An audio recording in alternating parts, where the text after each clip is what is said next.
Have the World Economic Forum and its big bank allies created a monster that will now bite them in the seat? Good morning, ladies and gentlemen. This is another declaration of truth from your host, Terry A. Hurlbut. Yes, the oligarchs, hoping to greatly reset our economy, have created a monster. The face of that monster is Rebecca Parson, Democratic Socialist candidate in Washington State's 6th District. We're going to talk about her call for 1 million people to break into and occupy vacant, typically foreclosed homes. And stick with me, because I'm going to show that when she did that, she directly challenged the oligarchs in a way they likely never saw coming, which does not make her our friend. And I'll talk about that too.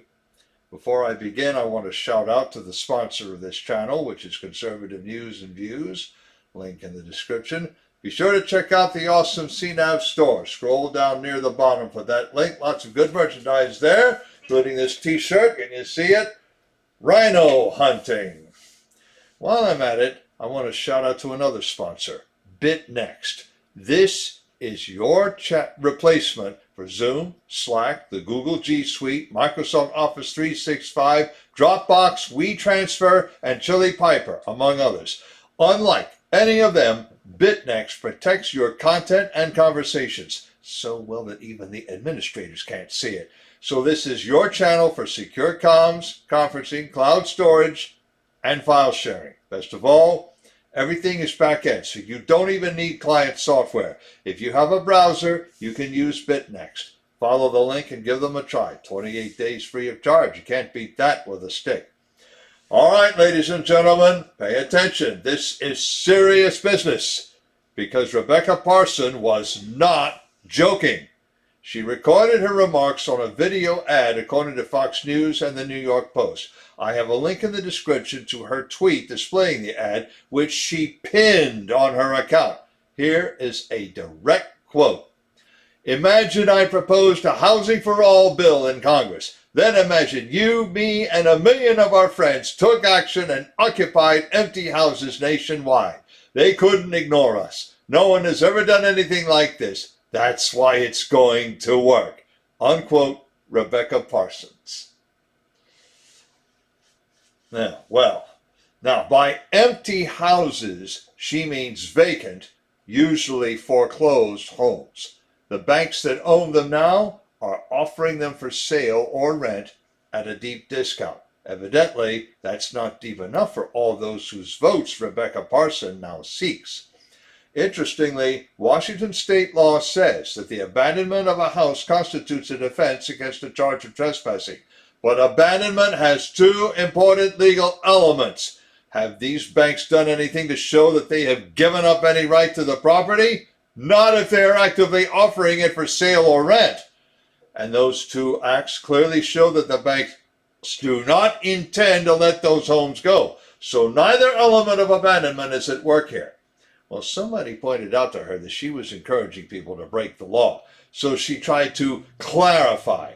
In an interview with Jesse Waters, she said, and again I quote, I'm just pointing out the fact that there are 600,000 homeless people in this country, 40,000 homeless veterans, and 1 in 5 homeless people are kids.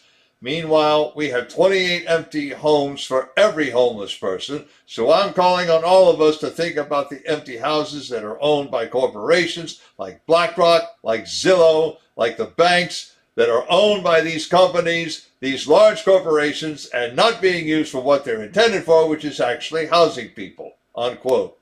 Whoa, BlackRock? Everyone knows by now that BlackRock is a deep state and World Economic Forum wheel.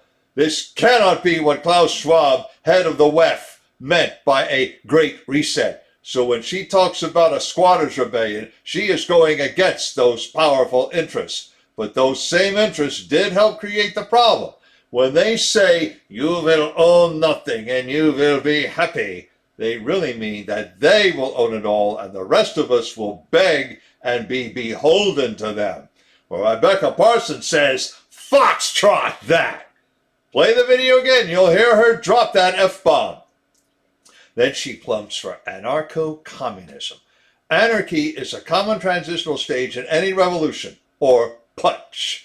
But maybe a direct attack against themselves was not what BlackRock and the WEF had in mind, which means Klaus Schwab and company have created a monster. Now make no mistake, what Rebecca Parson represents is a monster. Her movement would not stop with foreclosed houses the banks are offering for sale or rent. To paraphrase Father Niemöller, we have to speak up against this sort of thing, for next they will come for the second homes. And they then will come for the first homes while the owners are off traveling the world. Then they will break into some of the larger homes and take rooms for themselves. And at last, they will drag the original owners and put them out into the street, shouting, "Now you're going to live like the rest of us." So now we're back to the uniform upravdom in David Lean's movie, Dr. Zhivago. And when they're done with the rich, you're next, especially if you own your home free and clear, because to their way of thinking, you're a thief if you can make ends meet and they can't.